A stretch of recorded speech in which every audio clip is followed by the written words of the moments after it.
Hello అండి, welcome back. ఎప్పుడు healthy ఫుడ్సే తినాలా, అప్పుడప్పుడు అన్హెల్తీ కూడా తినాలి కదా. సో అన్హెల్తీని హెల్తీగా చేసుకోవాలంటే అన్నీ వెజీస్ యాడ్ చేసుకొని కొంచెం చీజ్ వేసుకొని చేసుకుంటే అది హెల్తీ అయిపోతుంది కదా. సో మనం ఈరోజు పిజ్జా చేసుకుంటున్నాము. దాంట్లో వెజిటేబుల్స్ వచ్చేసి నేను యాడ్ చేసినవి onions, bell peppers, capsicum, broccoli, corn, zucchini. ఇంకా మీకు ఏమైనా వెజిటేబుల్స్ యాడ్ కావాలంటే చేసుకోవచ్చు.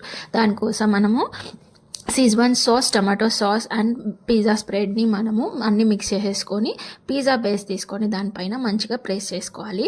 ఇదంతా మంచిగా స్ప్రెడ్ చేసుకుంటేనే టేస్ట్ అనేది మంచిగా అనిపిస్తుంది. తక్కువ వేసుకుంటే టేస్ట్ ఉండదు.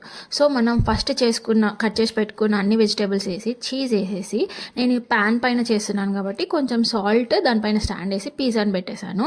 ఒక 15 minutes సిమ్లో పెట్టి తీసుకుంటే పిజ్జా రెడీ. సో బయట కొనే పిజ్జా కంటే దాంట్లో మనం 2-3 పిజ్జాస్ తినొచ్చు. సో అన్హెల్దీని హెల్దీగా చేసుకొని తినడం అంటే ఇదే. సో ట్రై చేసి ఎలా వచ్చిందో చెప్పండి. Do subscribe.